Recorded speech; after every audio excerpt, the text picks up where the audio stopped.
Hi everyone and welcome back. இது வந்துட்டு என்னென்னு பார்த்தீங்கன்னா தும்பப்பூ இருக்கும் இல்லையா, அதோட செடி இது. இந்த பூ வந்துட்டு இப்போ நான் எதுக்கு பறிச்சிட்ருக்கேன்னா, எங்கள் அப்பாக்காக சளி பிரச்சனை இருக்க யாராக இருந்தாலும் இதை சாப்பிடலாம். எங்கள் அப்பாவுக்கு வந்துட்டு இந்த பனி நாள் வந்துட்டாலே வந்து சளி வீசிங் எல்லாமே வர ஆரம்பிச்சிரும். ஸோ அதுக்காகவே இந்த செடியை வந்துட்டு ஒரு 4 மந்த்ஸ்க்கு முன்னாடி தான் நாங்கள் இதை நட்டு வச்சோம். அதுக்குள்ளே நல்லா வளர்ந்து பூ கொடுக்க ஆரம்பிச்சிருச்சு. இந்த பூ வந்துட்டு பார்த்திங்கன்னா சின்ன செடிங்கிறதுனால இது வந்துட்டு ஒரு நாள் பிச்சு வச்சா அது பத்தாது. ஸோ இப்போ திங்கக்கிழமையும் செவ்வாய்க்கிழமையும் வந்துட்டு சேர்த்து இந்த பூவை பறித்து வச்சுக்குவோம். புதன்கிழமை காலையில் வந்துட்டு இந்த பாலில் காய்ச்சி கொடுப்போம். இந்த மாதிரி இதை வெறும் வயிற்றில் பாலில் வந்துட்டு காய்ச்சி குடித்தாக்கா சளி வந்துட்டு அப்படியே சரியாக போயிடும். உங்களுக்கு வந்து சளியால் எந்த தொல்லையுமே இருக்காது.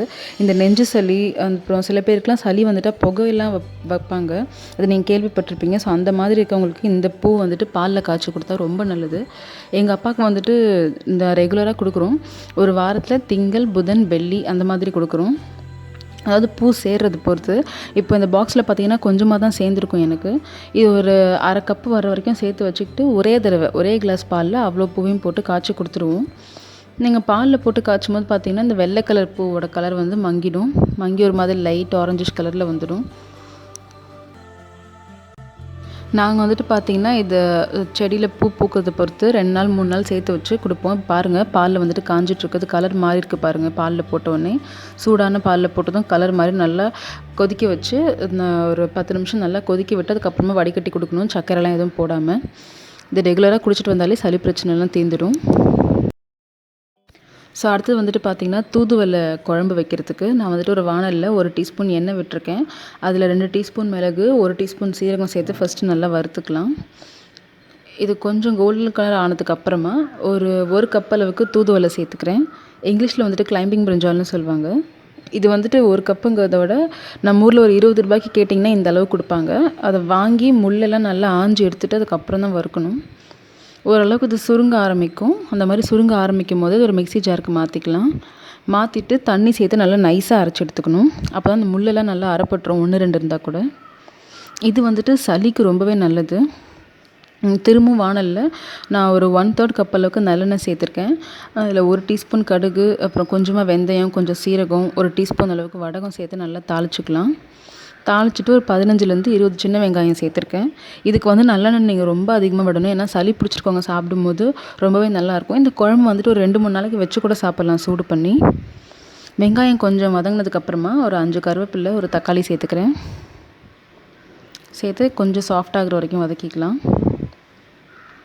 இது கூடவே இப்போ இந்த தக்காளி கொஞ்சம் சாஃப்ட் ஆனதுக்கப்புறமா ஒரு 2 டேபிள் ஸ்பூன் அளவுக்கு நம்ம நார்மலாக யூஸ் பண்ணுற குழம்பு தூள் சேர்த்துக்கிறேன்.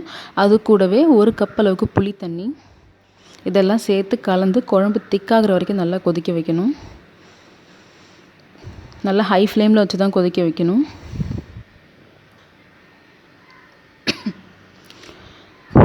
இப்போ ஒரு 10 நிமிஷத்துக்கு அப்புறம் பார்த்திங்கன்னா குழம்பு நல்லா கொதித்து கொஞ்சம் வந்துட்டு பாதியாக இருக்கும். குழம்பு நம்ம ஊற்றின அளவை விட கம்மியாக இருக்கும்.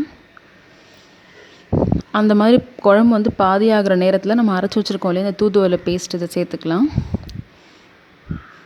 இந்த குழம்பு கூட சேர்த்து இதை நல்லா கொதிக்க வச்சுக்கலாம்.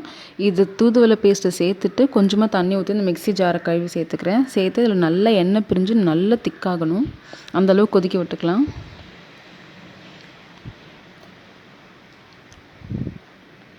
இப்போ பார்த்திங்கன்னா நல்லா கொதிச்சு எண்ணெய் பிரிஞ்சு திக்காயிடுச்சு. இப்போ வந்துட்டு ஒரு அரை கப்பு கிட்ட பூண்டை வந்து அரைக்கக்கூடாது, தட்டி சேர்த்துக்கணும். தட்டி சேர்த்தா தான் உங்களுக்கு வாசமும் டேஸ்ட்டும் ரொம்ப நல்லாயிருக்கும். பூண்டு பிடிக்காதவங்க கூட இந்த மாதிரி செஞ்சிங்கன்னா சாப்பிடுவாங்க. இன்ஃபேக்ட் எனக்கும் பூண்டு பிடிக்காது, ஆனால் இந்த குழம்புல பூண்டு போட்டால் அவ்வளோ நல்லா சாப்பிடுவேன், அவ்வளோ டேஸ்ட்டாக இருக்கும். பாருங்கள் எண்ணெயெல்லாம் பிரிஞ்சு நல்லா திக்காகி குழம்பு கொதிச்சிருச்சு. இந்த ஸ்டேஜில் தான் அடுப்புலேருந்து இறக்கிடலாம். அவ்வளோ டேஸ்ட்டாக இருக்கும் இந்த குழம்பு. நமக்கு வந்துட்டு இந்த வாசனை வரும்போது நமக்கு நாக்கு ஊற ஆரம்பிச்சிடும். அதுவும் சளி ஜுரம் இருக்கப்போ இதை கொடுத்தீங்கன்னு சொன்னால் அவ்வளோ டேஸ்ட்டாக நாக்குக்கு நல்ல உணவாக இருக்கும். இந்த மாதிரி நல்லா கொதித்து தலைன்னு எண்ணெய் பிரிஞ்சு திக்காக வரும்போது இதை அடுப்புலேருந்து இறக்கிட வேண்டியதான். பாருங்கள் எந்த அளவுக்கு திக்காக இருக்குன்னு. சளி வந்துட்டு உங்களுக்கு ஜலதோஷம் பிடிக்கிற மாதிரி இருந்தாலே இதை நீங்கள் சேர்த்துக்கலாம். இன்ஃபேக்ட் வாரத்துக்கு ஒரு தடவை, அப்படி இல்லைன்னா 15 நாளைக்கு ஒரு தடவையாவது இந்த குழம்பு செஞ்சு சாப்பிடணும். ரொம்ப நல்லது நம்ம உடம்புக்கும்.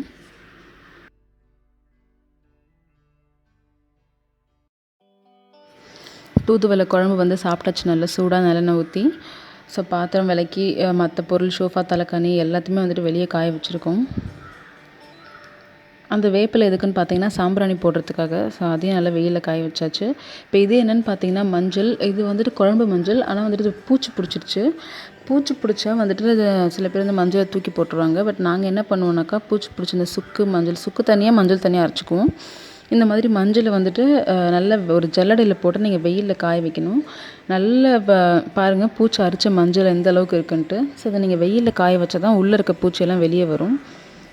நல்ல வெயிலில் வந்துட்டு இதை நல்லா காய வச்சதுக்கப்புறமா இதை எடுத்து மிஷினில் கொடுத்து எவ்வளோ இருக்கோ அதுக்கேற்ற மாதிரி அரைச்சி வச்சுக்கலாம். அரைச்சி வச்சுக்கிட்டு பூஜை சாமானுக்கு பொட்டு வைக்கிறது அந்த மாதிரி விஷயத்துக்கெலாம் யூஸ் பண்ணிக்குவோம்.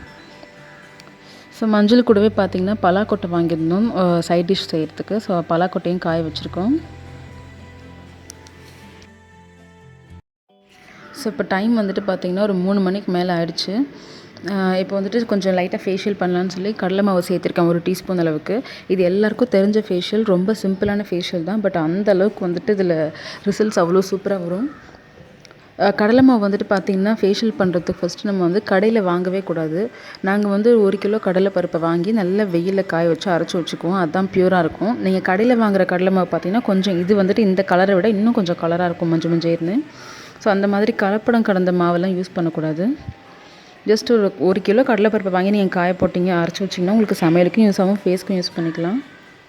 இப்போ இதில் வந்துட்டு தயிர் வந்து வீட்டில் காய்ச்சின செஞ்ச தயிர் தான் இது. இதில் வந்துட்டு ஒரு 3 ஸ்பூன் சேர்த்துக்கிறேன். சேர்த்து நல்லா பேஸ்ட் மாதிரி ஆக்கிட்டு, இது எந்த அளவுக்கு இருக்குன்னு பார்த்தீங்கன்னா நான் எடுத்து காமிக்கும்போது திக்காக இருக்கணும், ரொம்ப தின்னாலாம் கரைக்கக்கூடாது.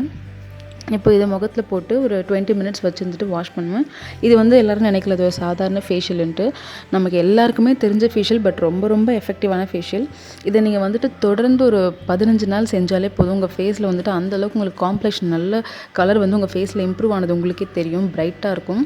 ஆனால் 15 டேஸ் பார்த்தீங்கன்னா யாராலையுமே ரெகுலராக இதை செய்யவே முடியாது. மோஸ்ட் ஆஃப் த டைம் பாதியிலே நிறுத்திடுவோம். நான் வந்துட்டு நிறைய வாட்டி ட்ரை பண்ணியிருக்கேன். பட் ஒரு தடவை கூட என்னால் 15 நாள் கம்ப்ளீட்டாக செய்யவே முடியல. அப்படி நீங்கள் 15 டேஸ் கம்ப்ளீட்டாக செஞ்சு பாருங்கள், உங்கள் ஃபேஸில் நல்ல ரிசல்ட்ஸ் தெரியும்.